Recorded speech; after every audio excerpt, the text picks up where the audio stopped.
Pascal Benoît, bonjour. Bonjour. Vous êtes responsable du centre de ressources CFA INI, qui historiquement, visiblement, s'intéressait à tout ce qui était hygiène et nettoyage industriel. Et nous allons parler d'évaluation et d'individualisation avec des outils numériques. Est-ce que vous pouvez nous en parler un peu plus? Alors oui, donc au CFA INI, qui est donc spécialisé dans la formation des métiers du secteur de la propreté, nous invitons nos apprentis, principalement en infrabac, c'est-à-dire CAP et bac, d'utiliser donc des outils d'individualisation et d'évaluation, et plus particulièrement les outils e-scope et EduCleaver. Donc précisément, ces outils vont nous permettre d'évaluer le niveau de nos apprentis, qui sont souvent en difficulté et qui ont eu un parcours scolaire un peu difficile. Ça va nous permettre surtout d'engranger cette individualisation de la formation en établissant via les tests e-scope des groupes de niveau pertinents pour ensuite leur proposer via EduCleaver des parcours de formation en petits groupes ou alors même individualisés pour ceux qui présentent le plus de difficultés. Alors on a affaire à tous sont en alternance? Tous sont en alternance. Oui. D'accord, donc vous évaluez au départ et à la fin? Voilà, exactement. Par cycle? Donc nous avons mis en place, grâce à ces outils, un processus pédagogique collaboratif au sein du CFA.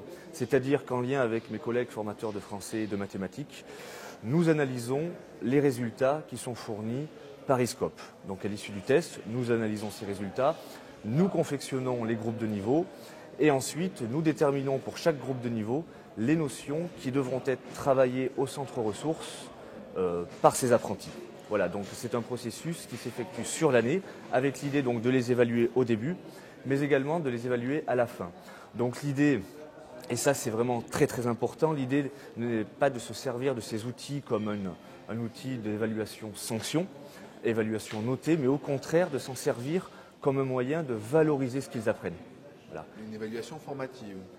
Exactement. Voilà, mes collègues formateurs vont les évaluer dans le cadre de leur formation, donc des évaluations, on va dire, classiques. Moi, je ne m'en sers pas comme un outil d'évaluation notée, je ne les note pas. Je m'en sers comme un moyen de les réconcilier, si vous voulez, avec les matières générales, que ce soit le français ou les mathématiques. La plupart de nos apprentis, je l'ai dit, ont eu un parcours scolaire quelque peu parfois difficile, surtout en CAP et en bac. Ils sont donc parfois fâchés avec l'orthographe, avec la grammaire, avec la géométrie. Il y a là des outils qui ont pour objectif de leur montrer que l'échec scolaire n'est pas une fatalité, qu'ils peuvent s'autoriser la réussite et par eux-mêmes, ils peuvent s'apercevoir qu'ils font des progrès rapides et quand même conséquents. Vous avez parlé de deux disciplines, le français et les mathématiques. Est-ce que c'est que ces deux disciplines qui sont concernées ou est-ce que vous vous intéressez à d'autres types de disciplines dans l'évaluation et l'individualisation? Alors pour l'instant, effectivement, ce sont les deux matières principales. Ce sont deux matières clés, nous, pour les CAP et les bacs, qui nous permettent de déterminer leur niveau et nous axons pour l'instant autour de ces matières.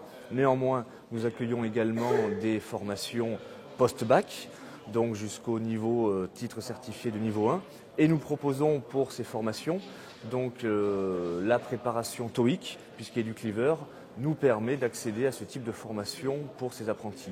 Bien évidemment, nous expérimentons donc pour l'instant les exercices en français et mathématiques, mais l'idée est de travailler avec EduCleaver afin de globaliser l'offre et de permettre que ce soit pour les formations infrabac ou post-bac, une offre globalisée. Et je pense notamment à nos formations post-bac qui vont avoir des compétences en gestion, en marketing à acquérir. Il serait bien également de pouvoir les positionner sur ces matières-là, mais également leur mettre à disposition des exercices afin d'acquérir des compétences qui leur seront indispensables dans leur futur rôle de manager des entreprises du secteur de la propreté. D'accord. Je vous remercie. Merci à vous.